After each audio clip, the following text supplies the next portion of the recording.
সাম্প্রদায়িক সম্প্রীতি এটা রাজ্যে খুবই দরকার। এই দেশটা আমাদের সবার, নানা ভাষা, নানা মত, নানা পরিধান। আমরা বহুদলীয় গণতন্ত্রে বিশ্বাস করি। এই নরেন্দ্র মোদী অনেক কথা জড়িয়ে দাঙ্গা টাঙ্গা। এবার মানুষ মনে করেছে হারানো দরকার, তাই মানুষ হারিয়েছে। একবার কল্পনা করুন, একজন মানুষ যে কোনো বন্দুক ছাড়াই একটি যাত্রীবাহী বিমানকে নিয়ন্ত্রণে নিয়ে নিল। কোথাও কোনো চিৎকার নেই, কোনো আতঙ্ক নেই, কোনো তাড়াহুড়ো নেই। সে জানে সে কি করছে এবং আরও গুরুত্বপূর্ণ যে সে জানে যে সে ধরা পড়বে না। আজকের এই এপিসোডে যার কথা বলবো সে কোনো রকম কোনো সাধারণ অপরাধী নয়। আজকের এপিসোড আপনারা বলতেই পারেন একটি নিখুঁতভাবে পরিকল্পিত অদৃশ্য হয়ে যাওয়ার এপিসোড। আর আজকের এই এপিসোডে আপনাদের সঙ্গে রয়েছে আমি অহনা।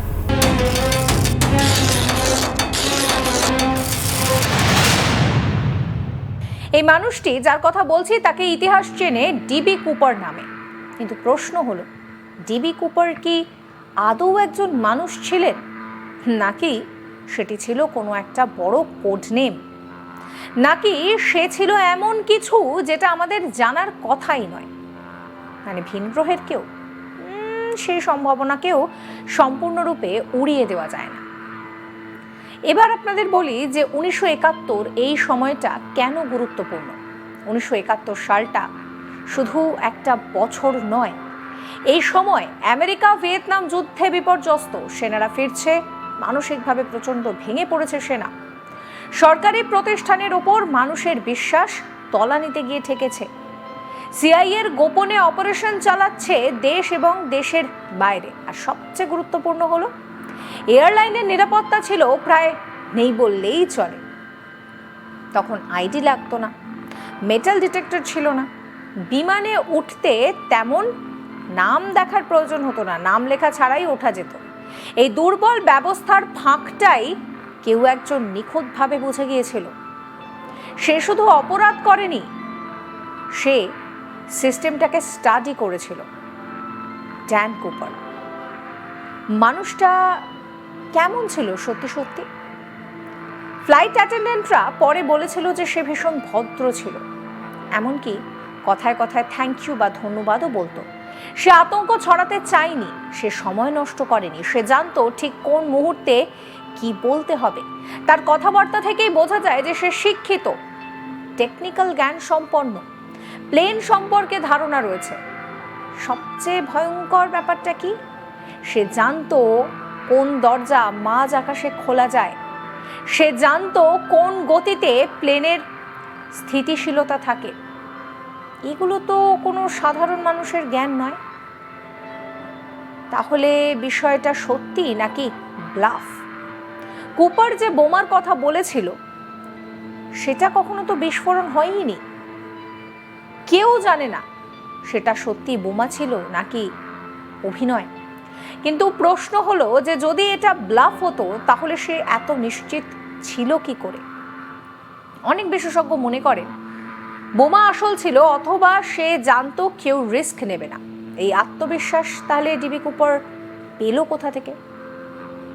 লাভ দেওয়ার যে সিদ্ধান্ত, সেটা কি কোনো রকম কোনো মাস্টার প্ল্যান? রাত, বৃষ্টি, ঝোড়ো হাওয়া, যে কেউ বলবে যে এটা অন্য ধরনের একটি দুর্ঘটনা। কিন্তু কুপার সস্তা প্যারাসুট নেয়নি, ব্যাকআপ প্যারাসুট নিয়েছিল। ভুল প্যারাসুটটা ফেলে দিয়েছিল, অর্থাৎ সে জানতো কোন প্যারাসুটটা কাজের আর কোনটা কাজের নয়। এটাকে নিছক দুর্ঘটনা বলা যায় না, এটাকে বলা যেতে পারে একটা হিসেব। এবার আসি ল্যান্ডিং জোন, সেটা কাকতালীয় না পূর্ব নির্ধারিত। সে যে জায়গায় লাফ দেয় সেটা পুরোপুরি জঙ্গল, কিন্তু এই জঙ্গলেই তখন অনেক গোপন সামরিক ট্রেনিং হতো। কিছু ম্যাপ বিশ্লেষক দাবি করছেন কুপার এমন জায়গা বেছে নেয় যেখান থেকে নির্দিষ্ট রাস্তা বা নদী ধরে বের হওয়া সম্ভব। সে অন্ধকারে ঝাঁপ দেয়, কিন্তু অন্ধভাবে নয়।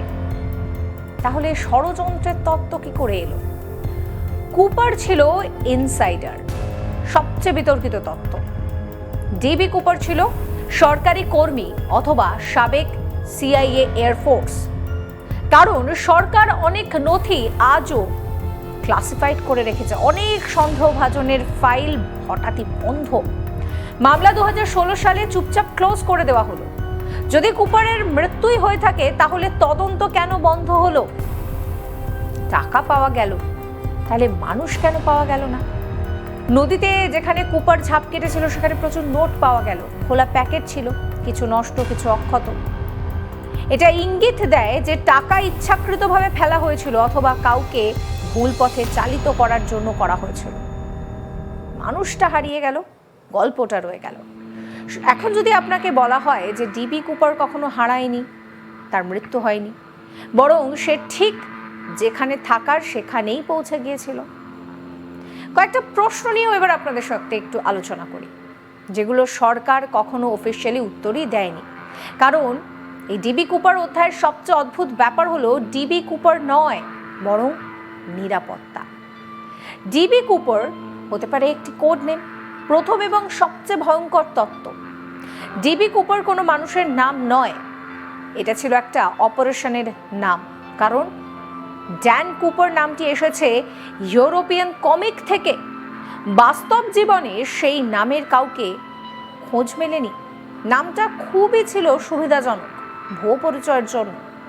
কিছু গবেষক দাবি করছেন যে সিআইএ বা সামরিক সংস্থা প্রায়ই এমন নাম ব্যবহার করত যেগুলোকে ট্রেস করা যায় না। প্রশ্ন হচ্ছে যে যদি কুপার ধরা পড়তো তাহলে কি সে আদৌ ডিবি কুপার থাকতো? ষড়যন্ত্রের আরও একটা যে তত্ত্ব সামনে আসছে তা হচ্ছে কুপার ছিল সরকারি পরীক্ষার অংশ। 1970-এর দশকে আমেরিকা গোপনে পরীক্ষা চালাচ্ছিল, বিমান নিরাপত্তা, সন্ত্রাস মোকাবিলা, নাগরিক প্রতিক্রিয়া। এই তত্ত্ব অনুযায়ী ডিবি কুপার ছিল একটি লাইভ টেস্ট। প্রমাণ হিসেবে দেখানো হয় হাইজ্যাকের পর নিরাপত্তা আইন দ্রুত বদলে যায়, বিমানের পিছনের সিঁড়ি স্থায়ীভাবে বন্ধ করা হয়, এয়ারলাইন প্রোটোকল রাতারাতি পাল্টে যায়। প্রশ্ন, সরকার কি নিজের দুর্বলতা বুঝতেই এই ঘটনা ঘটতে দিয়েছিল? এরপর যে ষড়যন্ত্র তত্ত্ব সামনে আসছে তা হচ্ছে এফবিআই জানতো যে কুপার কে। এইটা হচ্ছে সবচেয়ে বিতর্কিত তত্ত্ব। অনেক সন্দেহভাজনের ফাইল হঠাৎ করে ক্লাসিফাইড বা বন্ধ করে দেওয়া হলো। কিছু এজেন্টরা পরে বলেছেন আমাদেরকে এমন জায়গায় খোঁজ করা বন্ধ করতে বলা হয়েছিল যেখানে খোঁজাখুঁজিটা একেবারে যুক্তিযুক্ত ছিল। কিন্তু কথা হলো যে কেন? তত্ত্ব বলছে কুপার ছিল ইনসাইডার, তাকে ধরলেও আরও বড় কিছু প্রকাশ পেত। ষড়যন্ত্রের আরও একটা ভাগ রয়েছে এখানে। টাকা পাওয়া ছিল ভুল পথে চালনা করা। নদীতে টাকা পাওয়া যায়, পুরো অঙ্ক নয়, এলোমেলো ইচ্ছাকৃতভাবে ক্ষতিগ্রস্ত করে টাকাগুলোকে রাখা হয়েছিল। এই তত্ত্ব অনুযায়ী টাকা ফেলা হয়েছিল যেন সবাই ধরে নেয় যে কুপার মারা গিয়েছে, কিন্তু সেই মানুষটাকে তো পাওয়া যায়নি। এটা কি ছিল তাহলে একটি ডিকয়? ষড়যন্ত্রের যারও একটা তত্ত্ব সামনে আসছে তা হচ্ছে লাভ দেওয়ার আগে কেউ কি অপেক্ষা করছিল? এই তত্ত্ব অনুযায়ী কুপার একা ছিল না, ল্যান্ডিং জোন ছিল নির্দিষ্ট, সময় ছিল পূর্ব নির্ধারিত, বাইরের সহায়তাও ছিল, রেডিও সিগন্যাল বা আলো দিয়ে গাইড করা হয়েছিল কুপারকে বলে ধারণা। প্রশ্ন হলো, এত নির্ভুল পরিকল্পনা একা একজন মানুষের পক্ষে কি করা আদৌ সম্ভব? ষড়যন্ত্রর আরও একটা যে পয়েন্ট সামনে আসছে, কুপার বেঁচে ছিল এই ঘটনার পরেও।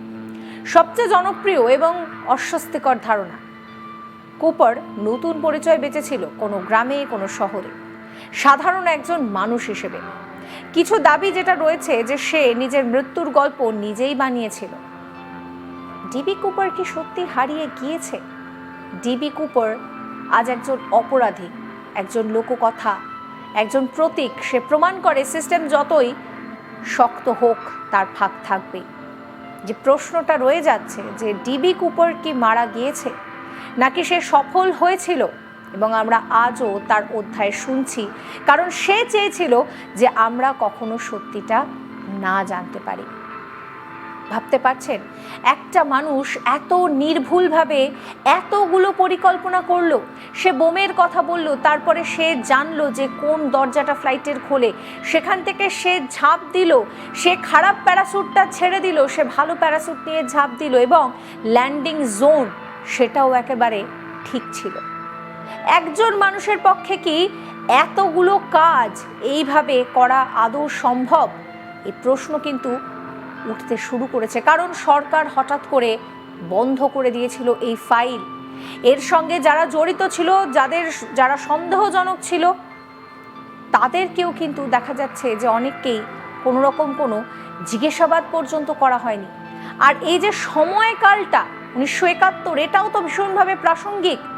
আমেরিকা ভিয়েতনাম যুদ্ধে একেবারে বিপর্যস্ত হয়ে পড়েছে, সেনারা মানসিকভাবে বিপর্যস্ত অবস্থায় ফিরছে, সরকারি প্রতিষ্ঠানের উপরে বিশ্বাস একেবারে মানুষের তলানিতে গিয়ে ঠেকেছে, সিআইএ গোপনে অপারেশন চালাচ্ছে দেশের ভিতরে এবং বাইরে।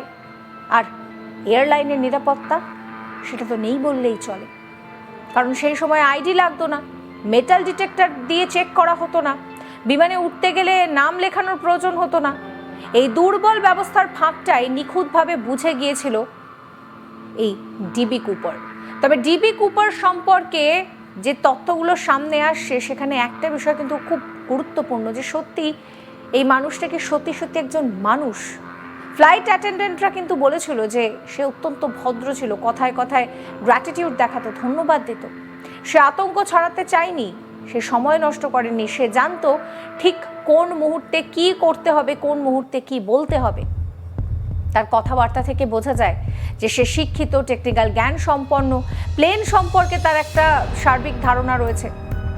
সে জানতো যে দরজা মাঝ আকাশে কোনখানে খোলা যায়, সে জানতো কোন গতিতে প্লেন স্থিতিশীল থাকে। এইগুলো কোনো সাধারণ মানুষের জানার বিষয় নয়।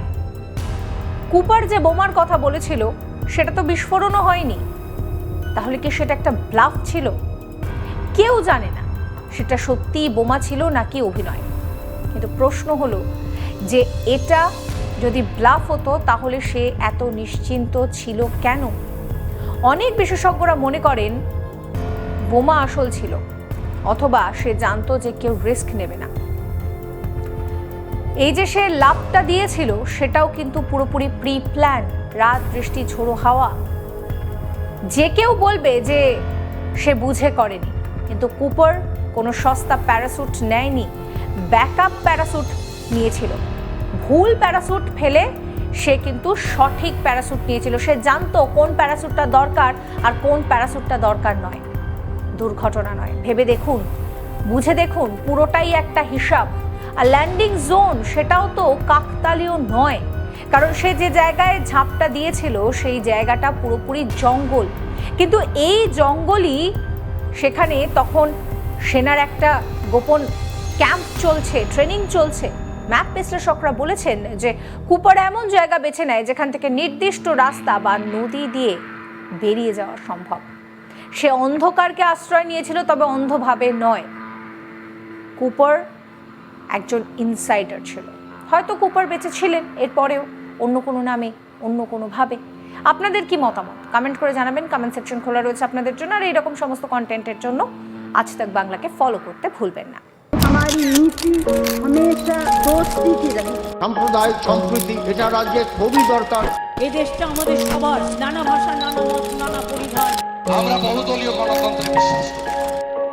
এই নরেন্দ্র মোদী অনেক কথা জড়িয়ে দাঙ্গা টাঙ্গা এবার মানুষ মনে করেছে হারানো দরকার, তাই মানুষ হারিয়েছে।